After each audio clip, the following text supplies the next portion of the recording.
HCFR, le podcast tech.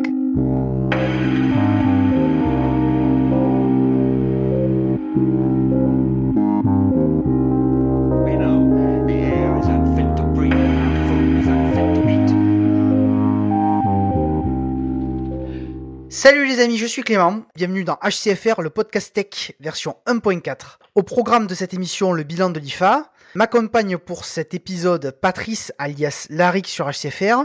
Bonsoir Clément, bonsoir à tous. Ludo alias DJ Dactylo. Bonjour, j'aime pas les bonjours. Michael alias Gandalflux sur HCFR. Salut la troupe. Et François alias Wool. Bonjour à tout le monde.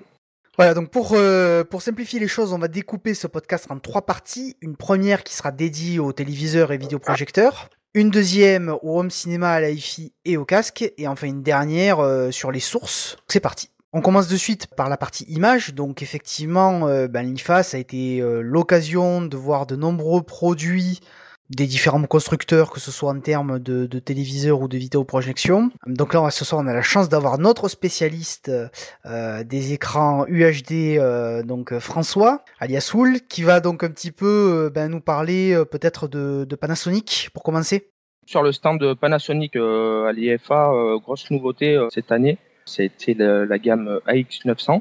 Donc c'est un modèle full LED. Donc c'est un peu le haut de gamme en fait de Panasonic. Ouais, tout à fait. C'est le haut de gamme qui est quand même limité à la taille 65 pouces. Et donc pour la taille au-dessus, ils ont sorti une référence spécifique, c'est le X940. Par contre, cette version n'est pas full LED, elle est Edge LED, elle est légèrement en dessous pour le coup. On s'attendait à une version 85 pouces full LED version AX900.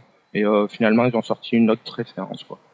Donc, bien faire attention à ça, pour le coup. Pour nos amis qui n'ont pas eu la chance de suivre le podcast tech, il faut peut-être préciser que le full LED, c'est quand en fait chaque pixel de l'image est géré par l'allumage ou l'extinction d'une LED pour gérer sa luminosité et puis évidemment derrière le rendu image, alors que du Edge LED, comme son nom l'indique, Edge, la lumière est périphérique à la dalle, donc on arrive à avoir un bien meilleur rendu avec du full LED, puisqu'on va avoir un taux de contraste bien meilleur.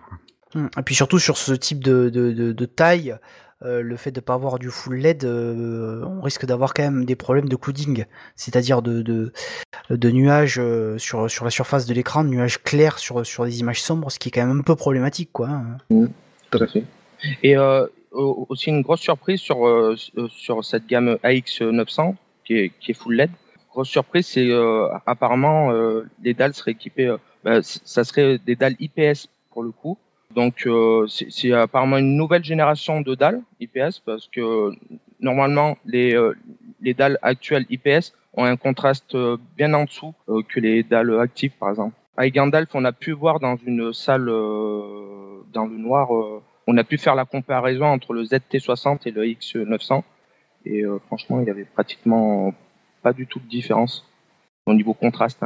Après il y avait, on va dire, un léger gain sur l'Ultra HD par rapport sur la version AX900.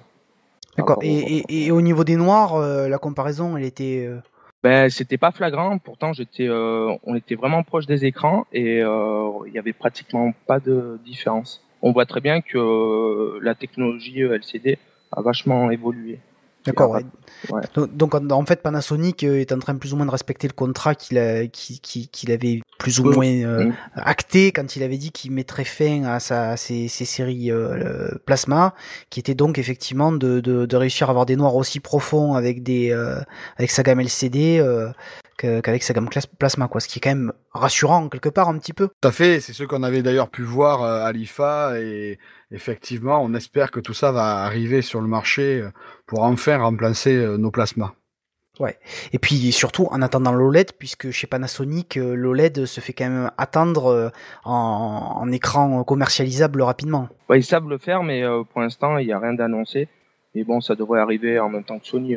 Mais vous avez vu des prototypes, je crois. Oui, tout à fait. En version 55 pouces sur le stand de Panasonic. y avait trois écrans 55 pouces. C'était exactement les mêmes. Et on a pu voir ce que ça donnait en live, hein, on va dire. Et c'était vraiment excellent. Ça donne vraiment envie. Bon, est-ce que vous avez des choses à rajouter sur le stand Pana? Michael, peut-être? Moi, j'aurais tendance à dire que effectivement, j'ai vraiment bien apprécié leur nouvelle gamme 4K avec leur système pur direct pour avoir une colorimétrie vraiment bien maîtrisée. C'est-à-dire que pour une fois, même si on était dans des stands avec des éclairages un petit peu bizarroïdes, pas vraiment calibrés au niveau des écrans, etc., je trouvais qu'il y avait quand même une très très belle colorimétrie. Et ça, c'est un point que j'ai pas vraiment remarqué ailleurs, je dirais pas, mais là, ça m'a vraiment sauté aux yeux. Et sinon, oui, le LED, qui effectivement est toujours en R&D, en recherche et développement chez eux, mais qui a atteint une qualité d'affichage assez impressionnante. Ouais, donc c'est un bon présage pour l'avenir alors. Tout à fait. Sony et Panasonic sont en partenariat. D'ailleurs, ils ont créé compagnie pour la fabrication de dalles justement au LED. On attend plus d'infos. Ça a été créé et après, je crois qu'ils vont commencer à fabriquer d'ici peut-être l'année prochaine, voire un peu plus tard. Après, faut bien se rendre compte aussi que Panasonic est l'un des rares, avec Sony, ça c'est sûr. Pour les autres, je suis pas vraiment sûr, à savoir gérer le 4K depuis la prise d'image jusqu'à la fin. On avait aussi en présentation toute une gamme de périphériques, alors caméra semi-professionnelle, mais aussi bridge grand public, capable de filmer en 4K et la 4K qu'on pourra retranscrire sur leur affichage. Et Panasonic sont aussi toujours à l'heure actuelle les seuls au monde à nous sortir de la 4K via DisplayPort. Donc on a de la vraie 4K en 60 Hz sur leur écran et on peut vraiment l'exploiter. Alors oui, il faut un PC derrière. Aucune platine en ce moment ne sort en DisplayPort si mes informations sont correctes, mais c'est aussi un point à souligner. Vraiment Panasonic, je dirais pas le leader en termes de 4K, mais en tout cas ils sont vraiment là, ils savent s'imposer et je pense qu'ils vont faire mal dans les années à venir. Ouais, et puis c'est quand même intéressant pour les gens qui jouent sur leur PC et qui ont envie de jouer en 4K.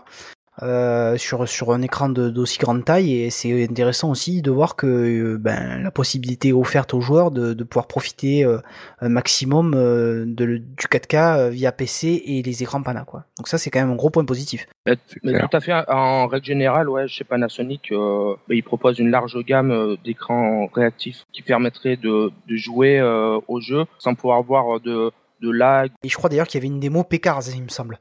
Donc Project Cars, pour ceux qui connaissent pas, qui est un jeu en fait d'une simulation de course automobile. et il me semble qu'il y avait une démo assez sympa sur 3 écrans. Tout à fait. Ouais, c'est ça. En triple screen, alors on va dire la même que d'habitude, puisque c'est quand même la 3e année qu'ils la présentent, mais en fait c'est quand même toujours eux qui la présentent et c'est les seuls à pouvoir la présenter.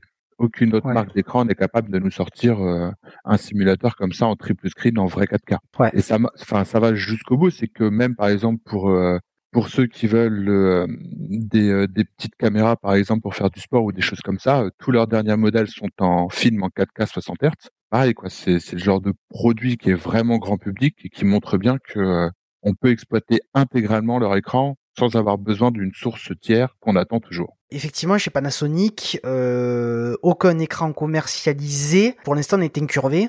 Donc c'est vrai que Pana ne suit pas forcément ce que fait la concurrence. Alors c'est étonnant, mais à la fois peut-être qu'effectivement ils attendent l'OLED pour pouvoir sortir des écrans incurvés de qualité. En effet, les OLED incurvés étaient bien présents sur le stand Panasonic, tout comme au CES, probablement les mêmes d'ailleurs, mais a priori aucune commercialisation n'est prévue pour le moment.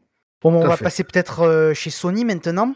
Donc Sony qui était aussi présent en termes de téléviseurs et de vidéoprojecteurs. Donc on va peut-être commencer d'ailleurs par la vidéoprojection. Michael, je crois que vous avez vu effectivement le nouveau 300 de chez Sony. Tout à fait, le VW300, l'avenir de la vidéoprojection en 4K, à un tarif défiant toute concurrence. Si mes souvenirs sont bons, moins de 7 000 €. 6 990, ouais, tout à à fait. Avec donc, un media player offert. Ouais, pour les premiers acheteurs, mais bon, ça, on va dire que c'est du marketing commercial. Oui. Une image bluffante, surtout comparée à la version 500 qu'on avait vue l'année dernière. Cette fois-ci, on l'a vu avec des Master 4K venant directement du serveur de Sony. Alors là, on s'attendait effectivement à avoir une image aux petits oignons, mais quand ils nous ont passé un simple Blu-ray upscalé par le vidéoprojecteur, là, on s'est vraiment rendu compte de la qualité du travail qui était derrière. et leur upscaling interne est juste fantastique. Il y a rien, mais rien, même en télévision, à mon avis, à côté, qui équivaut Sony sur leur nouveau vidéoprojecteur. Ouais, c'était vraiment impressionnant. On a eu vraiment l'impression de voir un film en Ultra HD. Hein. C'est pour dire. On était vraiment bluffés. Hein. Ouais, alors je crois que c'était Oblivion, hein, il me semble. Ouais, c'est ça. Ouais. Et c'était donc diffusé à partir d'un lecteur Blu-ray qui ne faisait pas d'upscale. Tout à fait. On avait les ingénieurs, alors l'ingénieur qui a créé le 500 et le 300 en termes de vidéoprojecteur, plus un ingénieur qui travaille justement sur l'upscaling. Il nous a bien été confirmé que la source était un Blu-ray 2K sans upscale depuis la source et que c'était bien le vidéoprojecteur qui s'occupait intégralement de l'upscaling en 4K. Oui, on avait bien sûr, comme d'habitude chez Sony, hein, une présentation nickel dans une vraie salle noire. Il manquait les fauteuils, c'est vrai.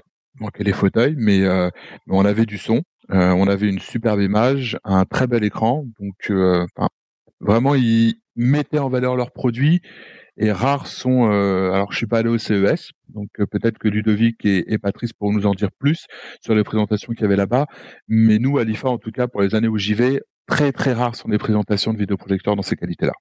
C'est-à-dire qu'au CES, c'était pas compliqué. La partie vidéoprojecteur était extrêmement réduite. Mais par contre, j'aimerais bien revenir sur la partie upscaling. On avait déjà eu une discussion avec Sony à ce sujet-là. Et il s'avère que l'upscaling qui est fait en général dans les platines est un upscaling entre guillemets, je dirais, standard. C'est-à-dire que un afficheur, que ce soit un vidéoprojecteur, une télévision 4K, ne réagissent pas tout à fait de la même manière. Et donc forcément, les upscaling qui se trouvent dans les platines Blu-ray ne peuvent être que des upscaling qui sont génériques et pas forcément optimisés par rapport au projecteur ou à la télévision que vous allez mettre dedans. Et c'est pour ça que là, Sony a fait malgré qu'ils aient des très bonnes platines Blu-ray, ils ont vraiment mis le paquet sur l'upscaling qui se trouve directement dans le projecteur, de telle manière à ce que vous pouvez l'alimenter avec n'importe quel signal. Lui va pouvoir le gérer et le magnifier au maximum pour le vidéoprojecteur 4K. Tout à fait.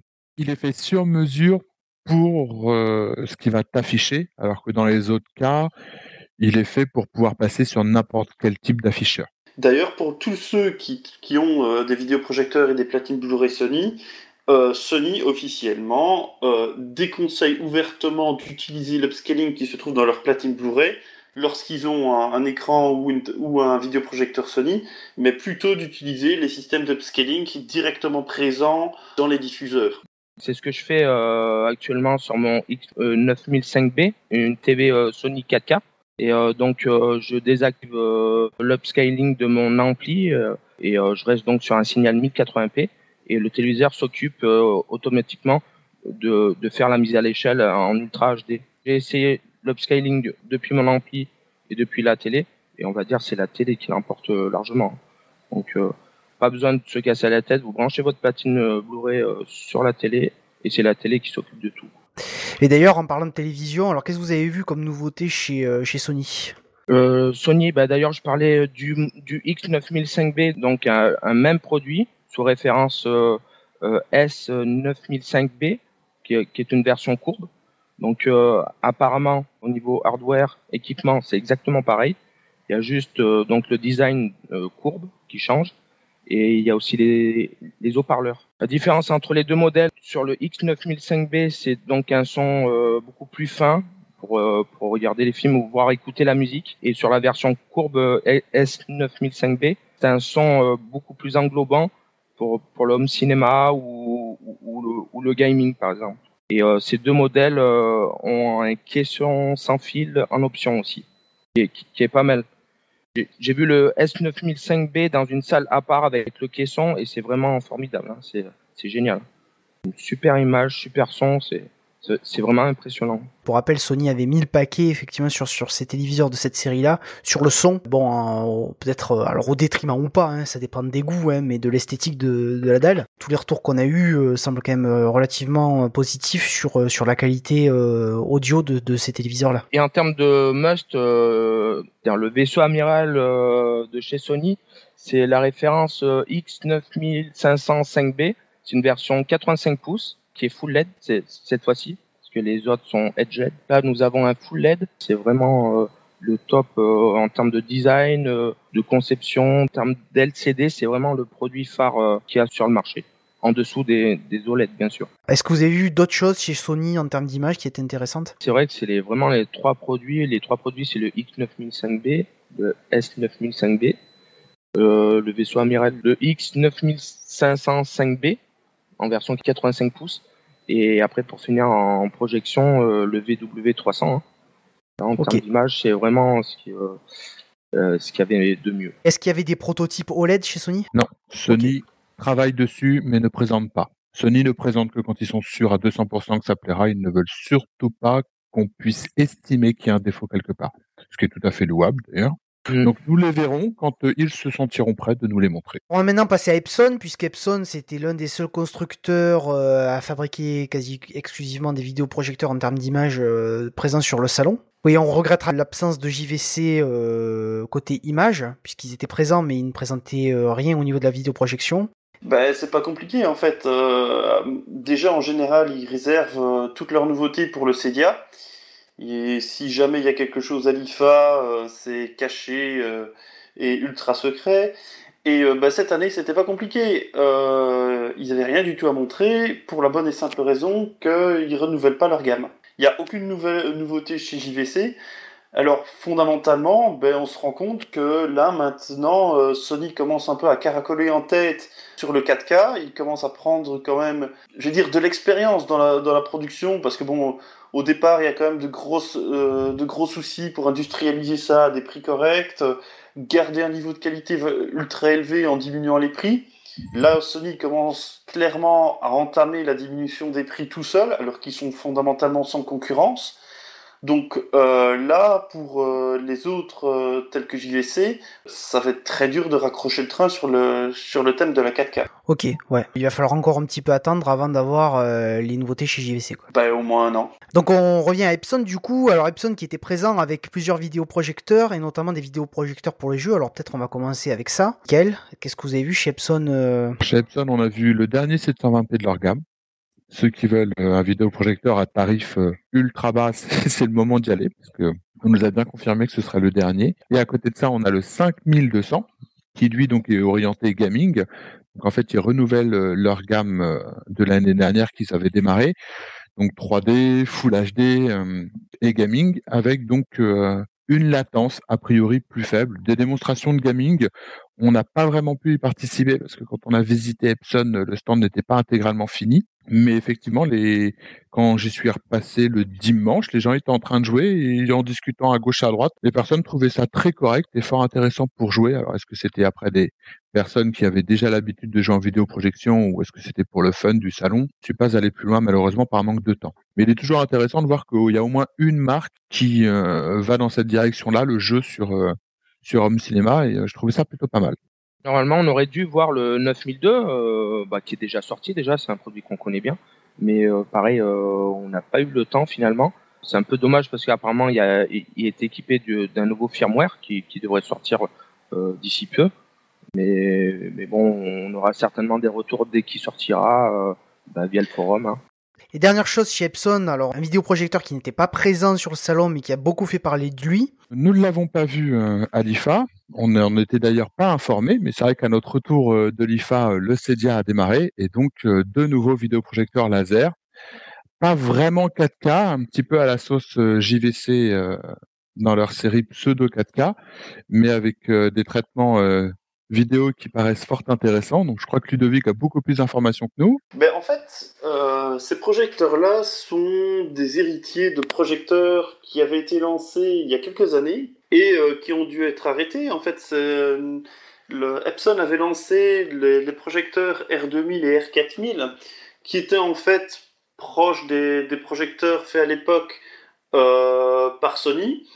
Donc ce sont des réflectifs LCOS. À l'époque, c'était avec une lampe Mercure. Et là, maintenant, ils ressortent en fait ces puces réflectives qu'ils avaient faites à l'époque, avec une technologie laser basée notamment avec un élément phosphore et un système de wobulation 4K. Donc on est vraiment bien sur le système typé JVC, c'est-à-dire qu'il accepte en entrée les signaux 4K, mais en réalité, les matrices du vidéoprojecteur sont en Full HD et par un procédé optique, le projecteur simule une matrice 4K. Côté vidéoprojection, c'est à peu près tout. Je crois que vous n'avez pas vu grand chose d'autre, si ce n'est éventuellement chez Philips qui présentait des picoprojecteurs, mais bon, on va dire que c'est pas spécialement ce qui nous intéresse ici. Chez Philips, effectivement, il y avait pas mal de nouveautés au niveau des écrans. Philips a présenté sa nouvelle gamme 9000. C'est un produit uniquement disponible en version 65 pouces, avec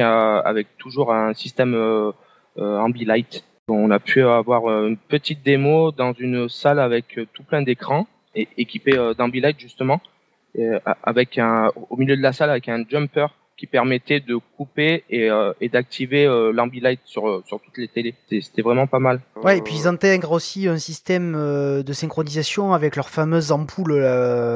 Les You, les fameuses You. Alors oui, c'est justement, en fait, c'est un nouvel Ambilight, une nouvelle version qui est entièrement compatible avec les lampes multicolores You sorties il y a 2 ans, si mes souvenirs sont bons. Oui.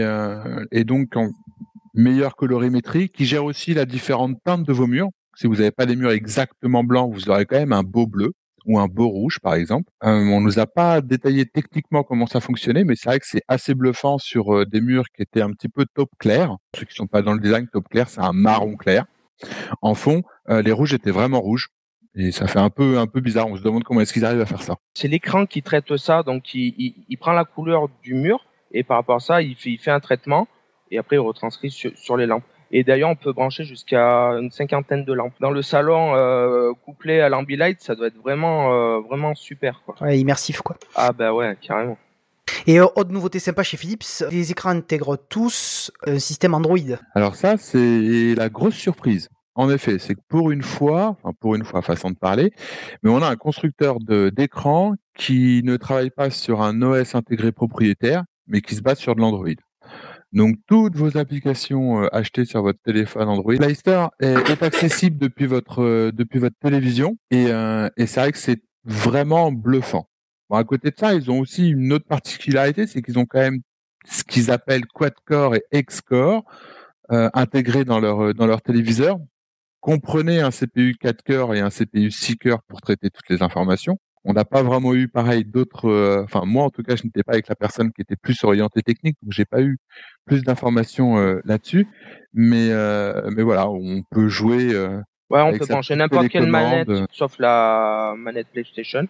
Et on peut très bien brancher apparemment une manette 360 ou Xbox One ou pour pouvoir jouer aux jeux Android par la suite après. Ouais, c'est sympa. Ouais, c'est pas mal. Chez Philips, à part du LCD, est-ce que vous avez vu des prototypes OLED? Ah si, oui, bien sûr. Moi, j'ai eu un gros coup de cœur. Un proto donc HDR. Il y avait 2 écrans côte à côte.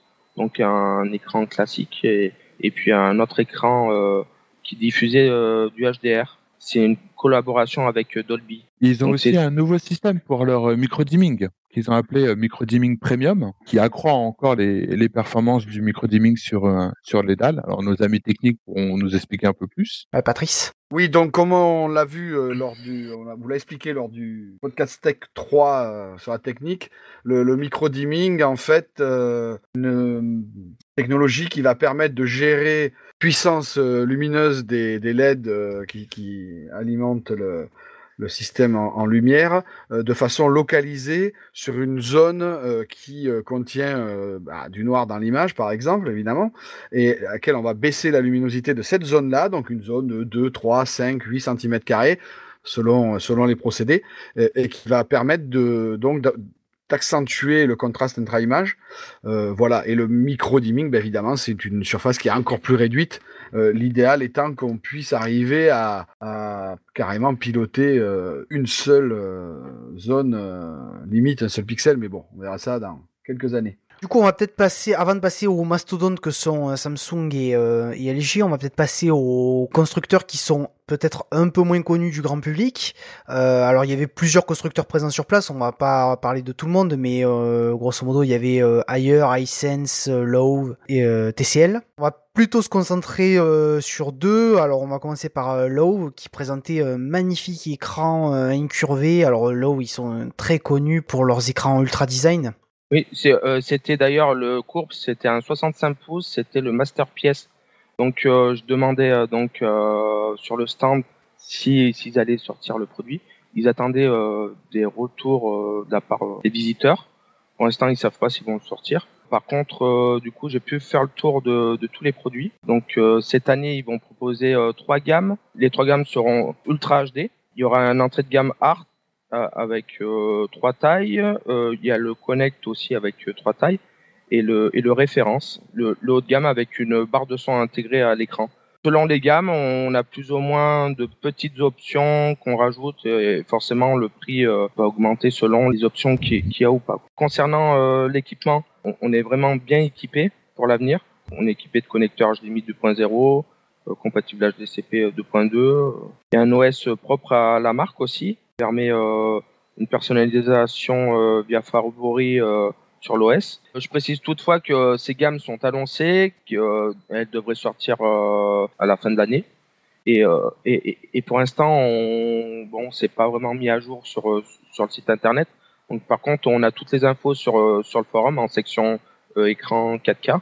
Donc, si vous voulez plus d'infos, nous sommes disponibles pour vous renseigner. Donc. On va maintenant passer à ailleurs. Second petit constructeur, enfin petit, pas par sa taille, mais disons peu connu en Europe. Toute une série 4K avec pareil un système similaire à Philips au niveau de l'Android Smart TV Kit, donc un petit kit extérieur aux télévisions avec de l'Android dedans. Et donc que des 4K, 45, 50, 55, 65 pouces, si mes souvenirs sont bons, Oui. avec toute une panoplie d'accessoires à l'intérieur, que ce soit du DVB-T pour le satellite, par exemple, du LED, un design très fin. J'ai été assez impressionné d'ailleurs, parce que souvent on dit que AIR c'est plus entrée de gamme, pas très bien fini. Enfin, moi je connaissais pas bien avant d'y aller, et c'était Wool mon chef TV 4K, donc je m'étais pas trop renseigné, mais sur place quand j'ai vu, j'ai vraiment été bluffé.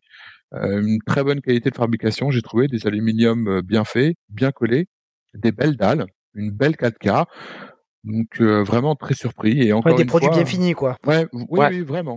Et Et, aussi une particularité gaming, eux Ouais. aussi, donc ils le font encore. Par contre, petite info, pas de connecteur HDMI 2.0 chez AIR pour l'instant. Par contre, il y a eu un modèle de HU 9000 qui est vendu en Chine, qui devrait arriver en France d'ici quelques mois.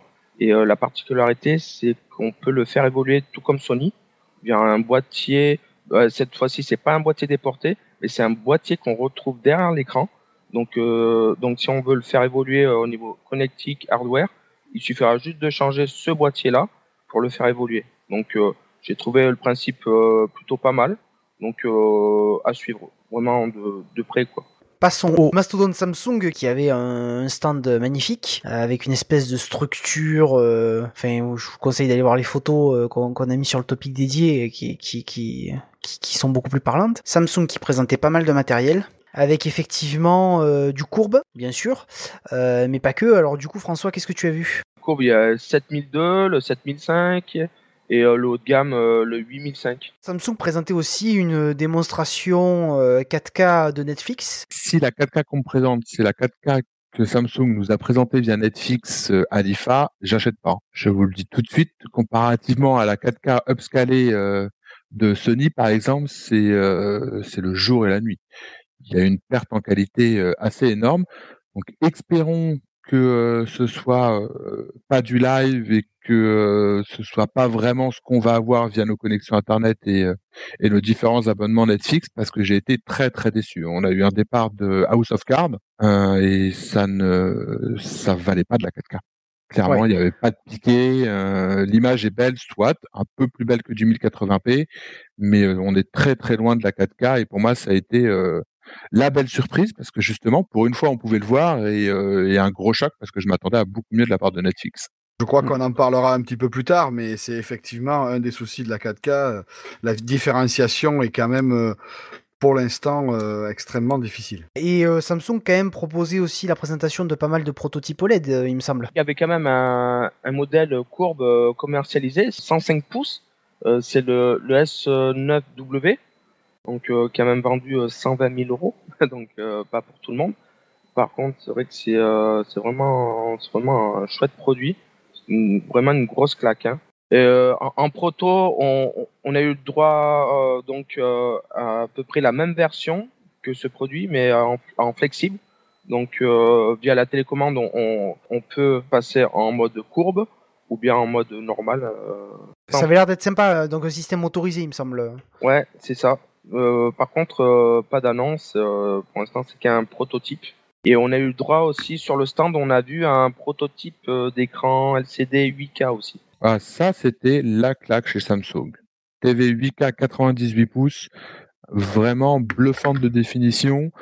On pouvait mettre le nez dessus, on a du mal, mais on voit pas les pixels tellement c'est fin et c'est beau.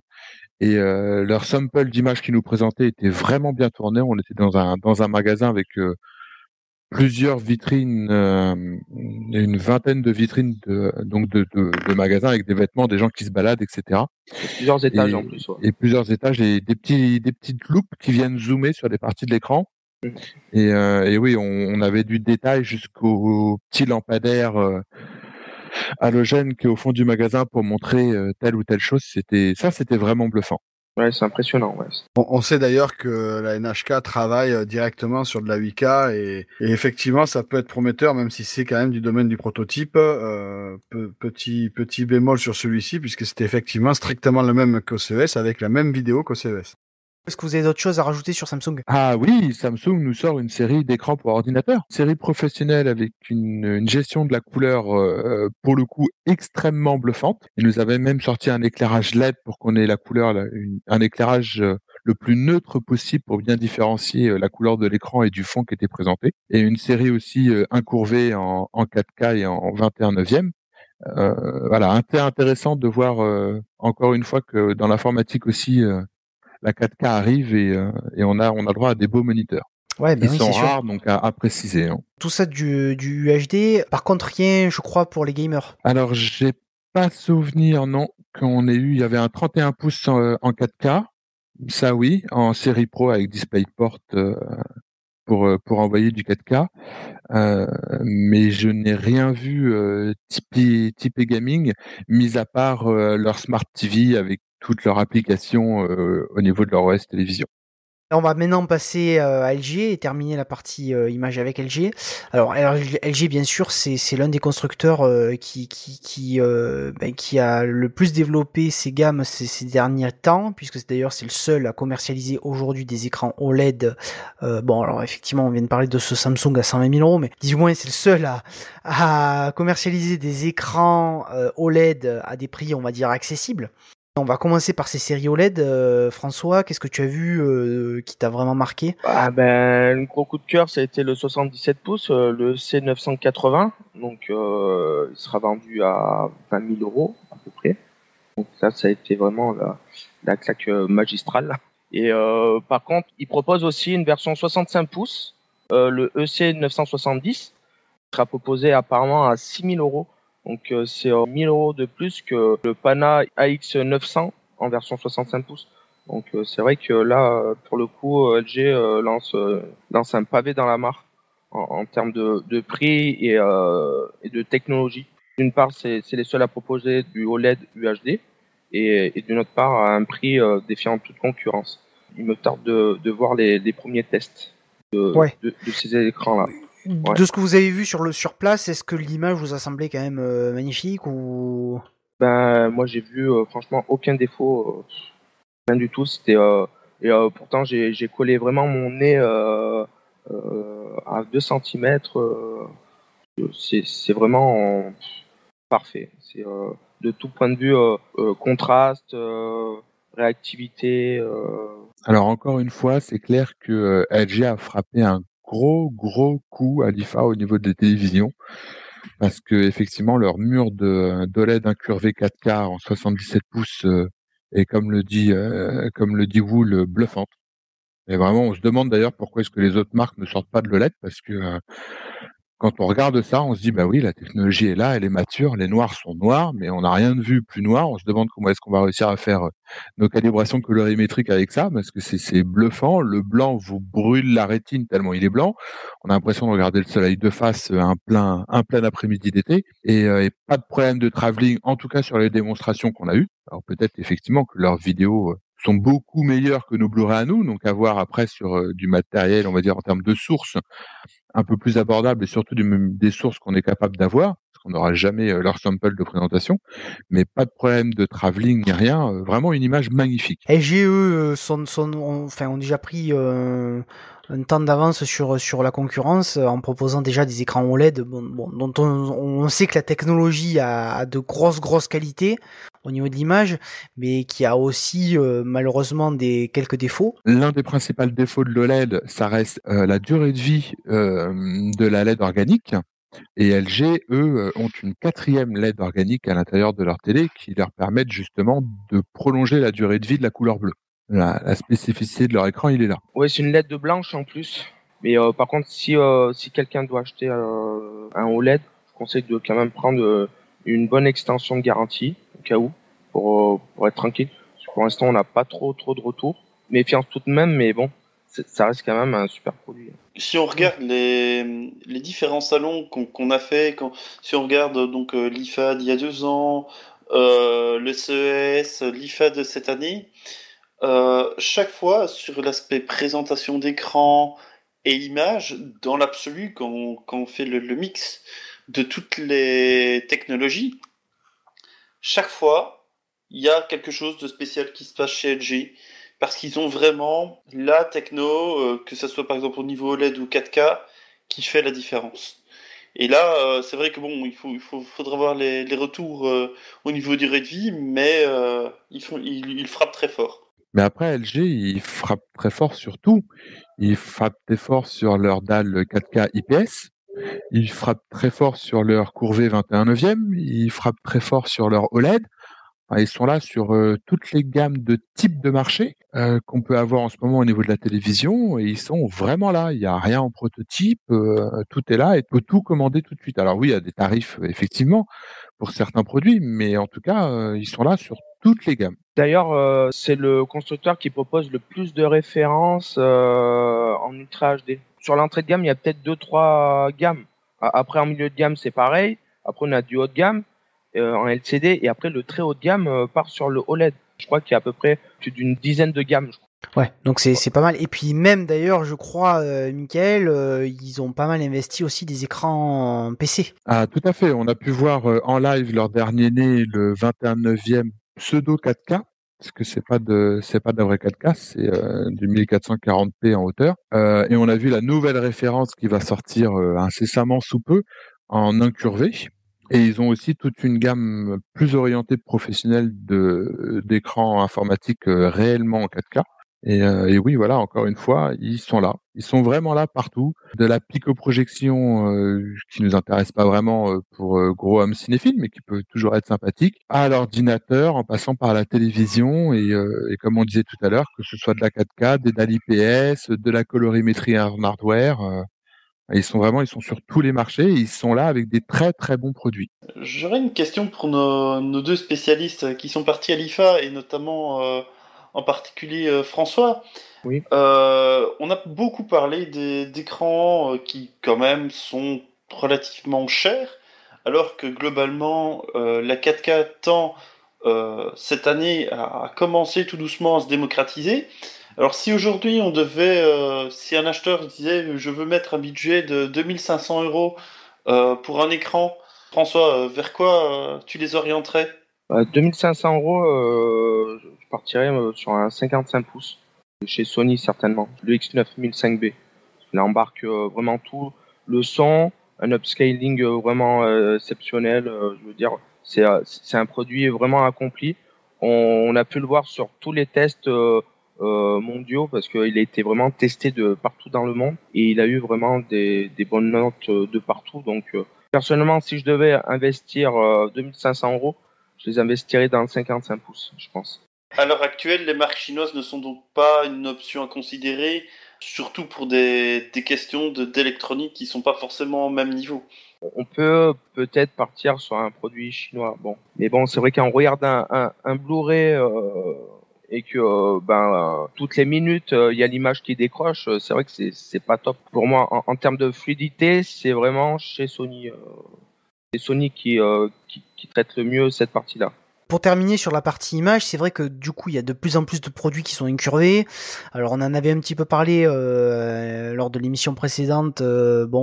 C'est plus design que réellement utile.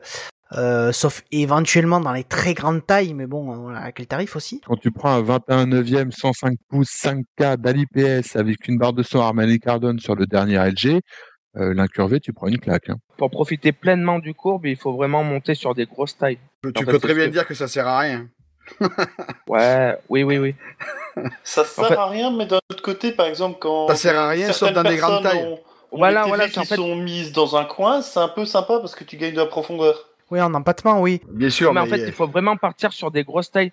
Tu sais, comme au cinéma à l'époque, les écrans cinémascope, là où c'était vraiment courbé, là, c'était vraiment une grosse claque parce que, si tu veux, la courbe faisait qu'il y avait une meilleure immersion.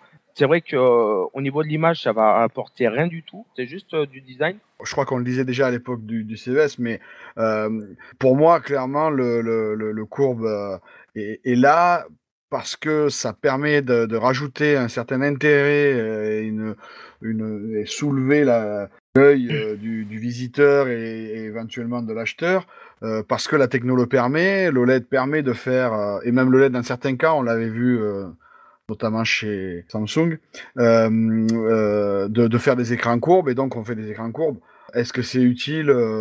J'ai de très très forts doutes. C'est difficile à caser, c'est difficile à intégrer pour le commun des mortels, mais j'ai un peu tendance à penser qu'il fallait bien trouver quelque chose pour attirer l'œil. Alors moi, j'ai surtout comparé les écrans informatiques, puisque pour le coup, on avait côte à côte, mais vraiment côte à côte, la version non courbée et la version courbée de leur nouveau 21 neuvième. Et effectivement, en utilisation, comme il le précise, professionnelle, pour gagner en largeur grâce au 21 neuvième, etc., on n'a pas d'intérêt, mais j'ai pas du tout vu d'intérêt à avoir un écran courbe.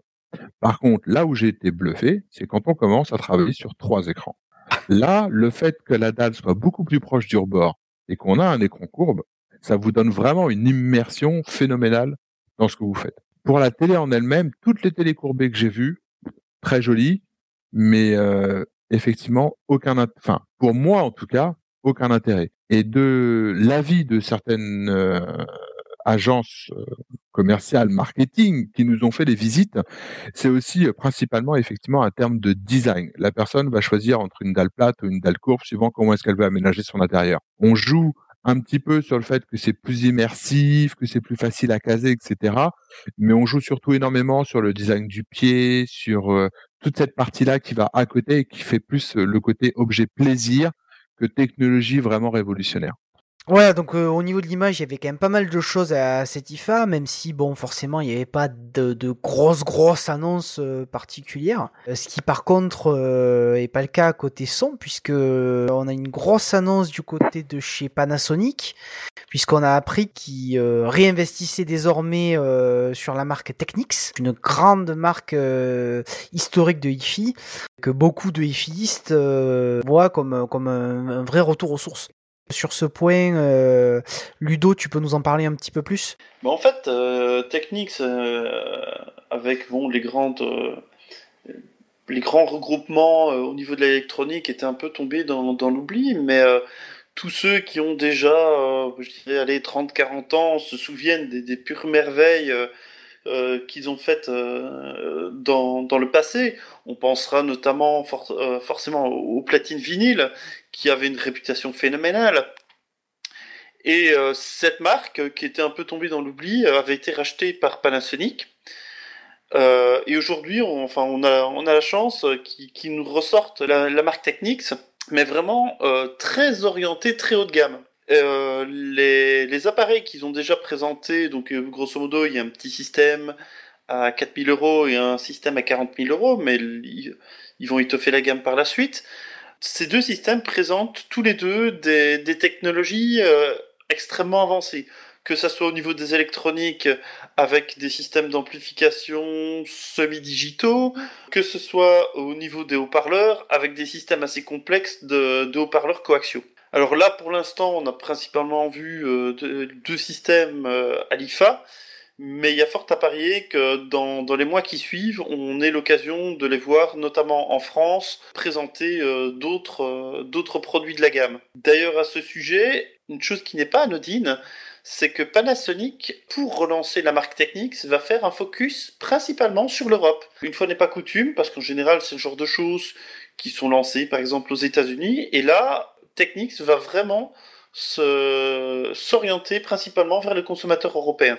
Ouais, donc c'est vrai que c'est quand même une bonne nouvelle pour les fans de la marque en Europe. Technics renaît de ses cendres et pas qu'un peu, on va dire. C'est vrai que les présentations sont là, un design effectivement, comme le disait Ludovic, qui ressemble à la génération 30-40 ans, génération Albator, on va dire. Et avec des petites aiguilles, un petit peu à la Accuphase, assez carré, mais ça reste aussi très sobre. Leur ampli stéréo vraiment a vraiment de la gueule. On revoit du Technics et du beau Technics. Ouais, c'est du old school mais moderne en même temps. Ouais. C'est vraiment bien fini. Et puis très très technologique, ils ont avec leur audio réseau, avec leur série, leur nouvelle série par exemple. Donc ils partent sur du très très haut de gamme et une deuxième gamme qui est plus je dirais grand public, même si c'est vrai que c'est un tarif qui est quand même là, qui vont certes étoffer par la suite. Ils attendent aussi de voir un petit peu le résultat, le retour de la part du public, mais je pense que le public sera là. Ça c'est moi je n'en doute pas. Technics, c'était quand même de très loin au niveau de l'IFA. Tout produit confondu, la marque et l'événement qui a fait le plus le buzz sur le net. Donc il y a de très grosses attentes à ce niveau-là. Pas mal de nouveautés aussi niveau hi-fi chez Yamaha. Alors on a écouté l'ancienne série 3000, mais on a eu le droit aussi de voir la nouvelle série 2100 avec une platine CD, un amplificateur un petit peu comme Technics d'ailleurs, un petit peu design old school, mais avec des avancées technologiques très intéressantes comme la lecture via le réseau, des petites choses comme ça. On n'a pas eu de tarif. Et elles étaient présentées avec une nouvelle petite paire d'enceintes aussi, une petite colonne, une B951. Bah en fait, Yamaha l'année passée avait sorti donc en hi-fi 2 systèmes très haut de gamme qui étaient le AS3000 et le CDS3000. Donc c'est un ampli et un lecteur CD très haut de gamme. Cette année-ci, en fait, ils ont principalement étoffé leur gamme un peu donc dans le secteur milieu de gamme et entrée de gamme, avec des appareils assez intéressants, notamment donc le AS 2100 et le CDS 2100 qui viennent se mettre juste en dessous de la série 3000. Alors c'est une vraie bonne idée parce qu'en fait leur très haut de gamme était un petit peu décrié parce que il était certes excellent, mais un petit peu haut en tarif. Ici, on s'approche très fortement de la qualité de leur très haut de gamme et a priori, ce sera proposé à un prix un peu plus abordable. Aussi, je dirais plus l'entrée de gamme, ils ont pensé un petit peu aux gens qui préfèrent avoir un système un petit peu 100% intégré et ils proposent un ampli-tuner réseau RN301 qui propose un petit peu toutes les fonctions modernes, donc les systèmes de lecture des LNA, l'accès à Spotify, Pandora. Vous avez aussi l'accès, par exemple, via une application sur iPad. Et Yamaha a bien sûr présenté pas mal de nouveautés côté home cinéma, avec notamment un caisson et qui avait l'air d'être assez impressionnant. Oui, en effet, ils ont présenté un caisson, donc c'est le NSW1000 si je ne dis pas de bêtises, Tout à fait. qui est quand même chargé avec une membrane de 38 cm, un évent adapté pour éviter d'avoir des bruits au niveau de l'évent, et l'électronique propre à Yamaha. Ce sera un caisson qui sortira une puissance quand même plus ou moins de 1000 watts. Donc on est vraiment impatient de le tester parce que pour l'instant, c'est plutôt les marques américaines qui étaient un peu les ténors sur ce créneau-là. Et c'est intéressant de voir un petit peu ce que Yamaha peut donner dans le très haut de gamme à ce niveau. Yamaha a présenté aussi pas mal d'amplificateurs qui seront désormais compatibles avec Dolby Atmos. Bah oui, ils ont présenté tous les nouveaux amplificateurs de la gamme Avantage. Donc on a maintenant les nouvelles références, donc les 2040 et 3040. La principale nouveauté se situe au niveau du Dolby Atmos, qui est présente aussi un petit peu chez d'autres constructeurs comme par exemple Pioneer et Onkyo. Alors d'ailleurs, excellente transition, on va passer à Onkyo, qui est présenté aussi donc pas mal de, on va dire, de nouveautés, oui et non, mais du moins qui présentait au moins ces amplis fournis avec les nouveaux firmware, donc effectivement compatibles Dolby Atmos, ainsi que des systèmes d'enceinte qui vont avec. On a vraiment hâte de tester ça, parce que le Dolby Atmos, on va pas beaucoup plus développer ça dans cette émission, mais c'est vrai que le système pose pas mal de questions, que ce soit en termes acoustiques, en termes de source, puis même nécessairement d'équipement, hein, puisque le fait d'ajouter des enceintes, c'est pas toujours facile pour tout le monde, que ce soit dans son salon ou même dans une salle dédiée. On aura l'occasion de tester des produits de ce genre sur HCFR, mais c'est vrai que je pense que le Dolby Atmos soulève quand même pas mal de questionnements. Donc Onkyo va mettre à jour ses 636, 737 et 838 pour rendre ses amplis compatibles Dolby Atmos, donc via un firmware qui devrait être diffusé fin septembre. Donc il y a également pas mal de nouveautés, et bien sûr le flagship en la matière, c'est le 5530 qui est donc un préampli qui lui est vraiment intéressant. Le Onkyo 5530 est annoncé avec la compatibilité de Dolby Atmos, c'est vraiment la grande nouveauté de cette année. Ce préampli, pas mal d'amoureux de la marque l'attendaient, puisqu'en fait, on avait eu le 5508 qui avait fait pas mal de bruit sur HCFR, et l'année d'après, le 5509. Et par la suite, en fait, on a eu une année de vache maigre où on s'attendait à voir un 5510, mais malheureusement qui n'est jamais arrivé. Et donc là, ça fait 2 ans un petit peu que les fans d'Onkyo attendent ce préprocesseur, donc on est vraiment impatient de voir ce que ça donne. De toute manière, on reviendra sur le Dolby Atmos dans une émission spécifique. Du coup, il y avait énormément de constructeurs qui proposaient des barres de son et les bases de son. Donc on a vu ces deux types de produits chez pas mal de constructeurs. Alors je crois que François a écouté la base sonore de chez Yamaha. Tout à fait, oui. Donc j'ai pu l'écouter dans une petite salle d'écoute. Donc le résultat est plutôt pas mal, avec des petits effets surround pour ceux qui souhaitent s'équiper sans devoir avoir des colonnes, des surrounds, tout ça. Ça peut être pas mal. Et j'ai pu aussi essayer un projecteur sonore de chez Yamaha. Par contre, là, on montait en gamme. Je crois qu'on était à 900 €. Et par contre, c'était largement mieux que la base sonore. Le son était beaucoup plus fin.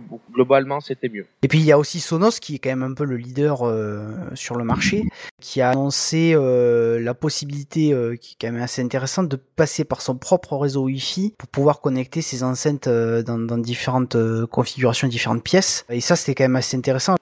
Effectivement, chez Sonos, on est enfin sorti de cet environnement propriétaire. On peut enfin connecter l'intégralité de nos bases multi-room sur notre réseau à nous, sans avoir X réseaux Wi-Fi qui parcourent toute la maison, ce qui est une belle avancée et une belle ouverture. Donc au niveau home cinéma, Pioneer était présent et présentait également ses amplis. Il y avait également de nombreux constructeurs d'enceintes comme Klipsch qui présentait des révisions de ces enceintes de ces séries déjà existantes. Bon, rien de vraiment hyper intéressant. Et du coup, on va passer à une partie qui tient particulièrement à cœur à Michael. C'est donc les produits casques. Et là, effectivement, il y avait quand même pas mal de choses intéressantes. Alors oui, tout à fait. En produit casque nomade, il y avait quelque chose de très intéressant. En intra, on a vu la présentation du Momentum In-Ear de chez Sennheiser, à un tarif de 99 €, très très bien fini. J'ai hâte de pouvoir aller l'écouter à gauche ou à droite, parce qu'il m'a vraiment tapé dans l'œil. Puis un petit design très soigné, enfin on voit que c'est du Sennheiser. On a eu aussi une petite nouveauté Yourbirds, donc des casques pour les sportifs. On a eu un Venture Pro qui est IPX5, donc pour tous ceux qui transpirent beaucoup ou qui font vraiment beaucoup de vélo ou de choses comme ça, avec télécommande et micro pour smartphone, très sympathique et qui ne bouge pas de l'oreille. On a eu des présentations faites par des personnes qui faisaient un petit peu les Yamakasi au milieu de l'IFA, c'était assez impressionnant. En termes de casque à arceau, on a AKG qui a eu le prix AISA pour le K845, qui est pas rien dans leur gamme de produits qui était assez sympa. On a aussi Magnat qui nous a sorti toute une série de casques avec un haut de gamme, le LZR 980. Alors un design Pininfarina sur ce modèle-là, sachant que Magnat va faire un gros partenariat avec Pininfarina, donc c'est pas juste un coup de pub pour un casque. Mesure par banque Lippel au laser pour vérifier que le casque sonne vraiment bien. Et ça sonne bien.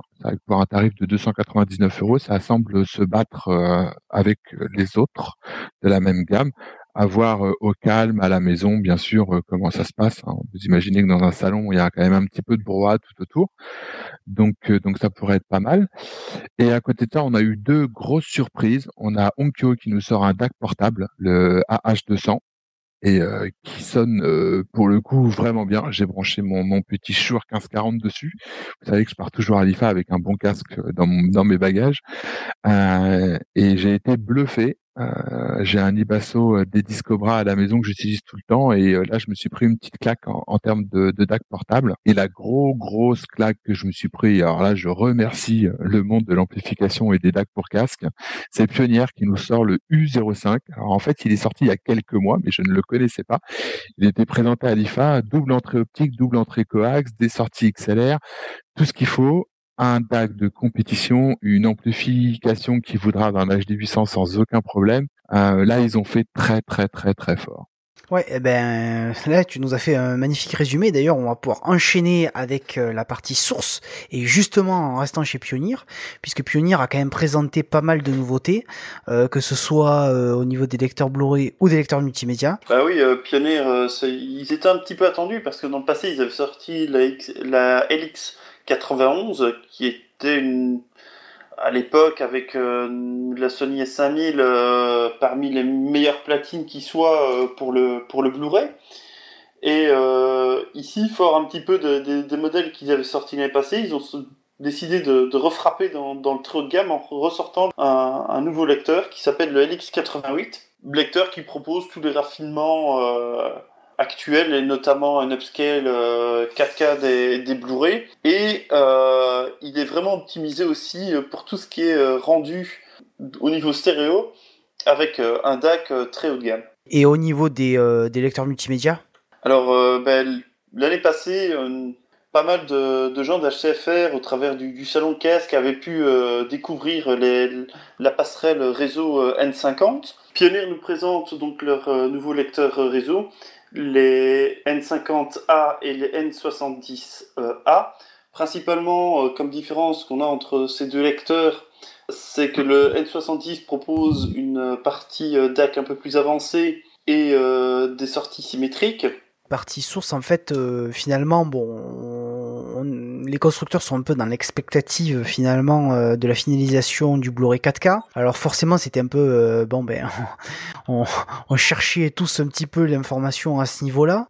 Donc on a eu un début de commencement d'hypothèse préhistorique. Voilà, non mais c'est un peu ça, hein, parce que voilà, on attend vraiment les précisions là-dessus. Pour l'instant, on sait finalement que très peu de choses. Et là, c'est vrai que peut-être Patrice va pouvoir nous en parler un peu plus. Oui, effectivement, c'était un peu l'Arlésienne, et ça l'est toujours. Toujours rien de concret, toujours peu d'informations. Bon, il y en a quand même un petit peu qui ont filtré en marge de cette IFA par le consortium qui gère un petit peu ça, et qui nous a donc donné quelques jalons sur ce qui allait venir. Et donc, on peut penser à une probable présentation en début d'année, ou en tout cas courant d'année prochaine, puisque leur objectif semble être d'avoir des produits pour Noël 2015. Avec quand même l'annonce, en tout cas l'information confirmée que le système pourra continuer à utiliser les disques actuels de 50 Go en Blu-ray, et que il est envisagé quand même évidemment d'aller vers des disques de plus grande capacité, sans que ne soit précisé si ces plus grandes capacités le seront dès le début, plus tard, etc. De même, les formats, enfin pas vraiment les formats, puisqu'on sait très bien que ça va être du HEVC ou du H265, au niveau de la compression. Néanmoins, la profondeur de bit, le support des gamutes étendues sont annoncés, mais là aussi en précisant que les supports initiaux et le format permettra de gérer toute la profondeur de 8 à 10 bits, les formats de gamut standard et étendus. Format de gamut, c'est en fait le nombre de couleurs que peut reproduire le format. Donc voilà, on en sait un petit peu plus, mais guère. Néanmoins, enfin pour moi en tout cas, l'annonce, la déduction qu'on peut en faire, c'est que ils sont bien évidemment en retard et de beaucoup, et que on nous annonce déjà à demi-mot que les premiers modèles seront très certainement les disques qu'on connaît déjà, dans des formats qu'on connaît déjà. Bon, on peut vraiment dire qu'on reste sur sa fin, surtout avec les forts bruits de couloir qui tournent sur le net par les journalistes qui ont un peu pu voir quelques bribes d'images qui semblent dire, un peu comme notre ami Kael tout à l'heure, que l'effet waouh, il est pas vraiment là, quoi. Globalement, on peut dire que c'est vraiment le sujet numéro 1 qui a fait hurler l'ensemble des journalistes. Et là, c'est vraiment tout le monde qui crie d'une seule et même voix, parce que grosso modo, ce qu'on nous annonce, c'est entre le démarrage des premiers vrais téléviseurs 4K qui auront été commercialisés et l'apparition des premiers Blu-ray 4K, il y aura quand même 4 années qui seront écoulées. C'est énorme. Et aussi, vu comment c'est présenté pour l'instant, on sait déjà qu'ils vont nous refaire le coup des petits pas, c'est-à-dire qu'ils vont vous sortir un peu comme le HDMI, hein, ils vous ont sorti une version 1.0, puis une 1.1, puis une 1.3, puis une 1.4, et pour le Blu-ray 4K, manifestement, de par les difficultés qu'ils ont pour rendre cette technologie mature, on se dirige vers ce genre d'évolution. C'est assez déplorable parce que ça veut dire que pour tous ceux qui vont investir au départ, ils vont rapidement devoir changer pour pouvoir profiter d'autres avancées. Et puis alors bon, c'est vrai qu'on a un gros problème, c'est-à-dire que on a des écrans 4K, on a du contenu 4K, puisque maintenant tous les films sont tournés à minima en 4K, bon enfin les remasterings se feront en 4K, donc on sait qu'on a du contenu, mais il nous reste toujours cet intermédiaire qui est la source, qui coince. Donc effectivement, bon, le Blu-ray, on va l'attendre, je pense que bon, ça va commencer un peu à se décanter, mais espérons qu'on se fasse pas non plus avoir là-dessus. Et puis deuxième chose, il y a aussi donc le contenu dématérialisé, et donc tout ce qui passe par le streaming. Et là, bon, il y a quelques efforts qui sont faits à droite à gauche, mais bon, au niveau de la qualité, on n'est pas forcément au top. On l'a dit avec Netflix. Alors en France, un peu cocorico, il y a France Télévisions qui a passé un partenariat avec LG et leur HBB TV. Mais bon, du coup, on reste quand même un petit peu sur notre fin, et c'est vrai que ça c'est l'aspect un peu, je vais pas dire inquiétant, mais qui quand même soulève pas mal de questions là-dessus, quoi. Attention que c'est jamais qu'une répétition de l'histoire. Hein. Si on prend par exemple le domaine du broadcast, il faut penser que déjà on n'a même pas 50% des chaînes qui sont passées ne fût-ce qu'à la Full HD. Il y a encore pas mal de chaînes aujourd'hui qui transmettent en simple format SD. Et aujourd'hui, à l'heure actuelle, par exemple dans le domaine du broadcast, les camions qui permettent de faire des captations 4K, il y en a pour ainsi dire pas. Ça n'existe pas. Ça veut dire que ça pousse toutes les chaînes de télévision à rechanger les régies en 4K. Et ça, pour l'instant, c'est totalement impossible. Donc avant qu'on ait des flux réellement corrects en 4K et pas des trucs hyper compressés qui sont jamais que de la Full HD avec un petit plus, il va se passer y a beaucoup de temps qui va s'écouler. Ouais. Oui, tout à fait. C'est clair que de toute façon, pour moi, on est en train de nous vendre une 4K, je dirais, presque à 2 vitesses.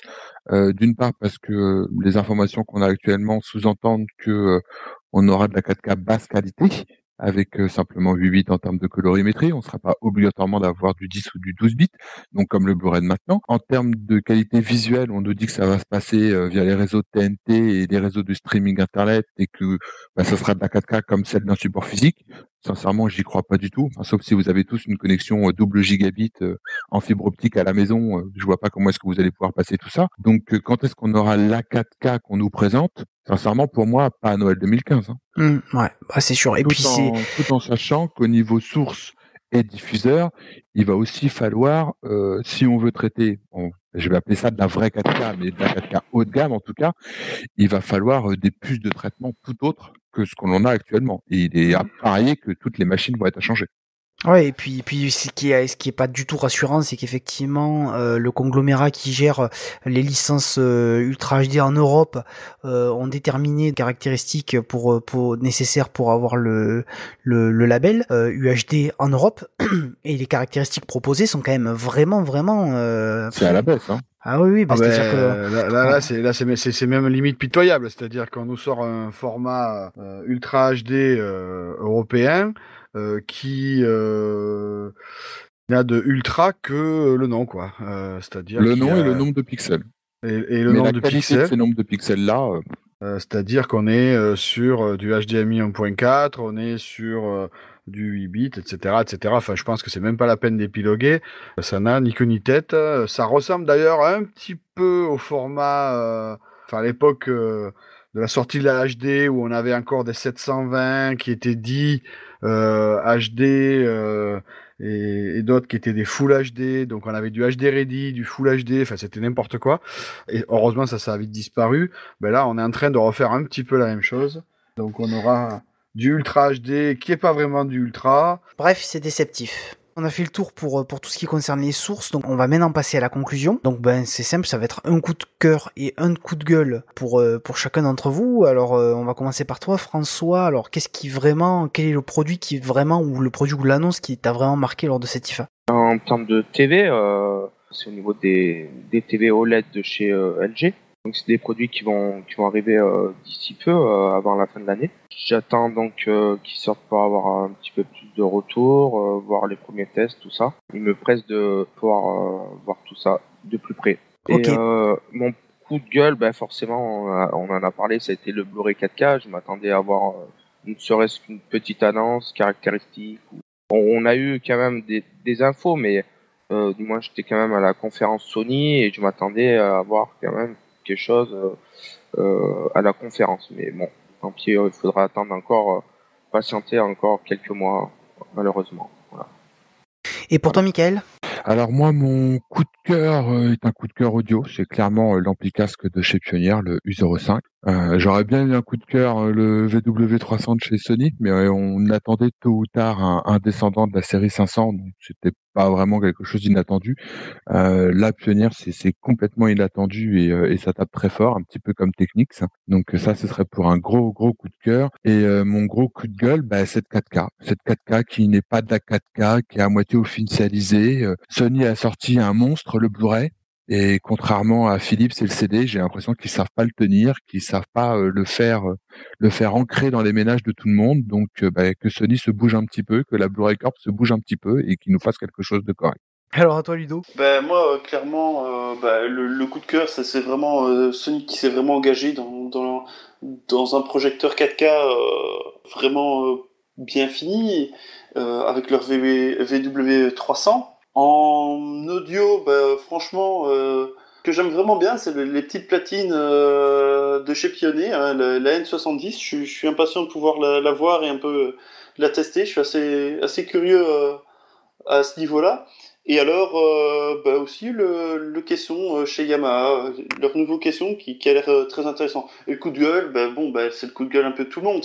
J'aurais pu mettre dans les coups de cœur la platine de Pioneer, mais malheureusement, ce que les gens attendent, c'est du vrai 4K. Cette platine sera peut-être merveilleuse, mais clairement, ce qu'on veut aujourd'hui, c'est des vraies platines 4K, et ça, il n'y en a pas. Et puis pour terminer, Patrice? Oui, un petit peu comme tout le monde. Alors le coup de cœur, c'est difficile en ayant suivi que un peu décalé, mais bon, je vais rester dans ce qui m'intéresse. Donc on va parler, enfin, je vais citer le projecteur VW300 de Sony, qui semble prometteur, qui permet d'avoir un projecteur 4K a priori intéressant et à un prix qui commence à être abordable, hein, 7 000 €, je sais pas si on l'a déjà dit.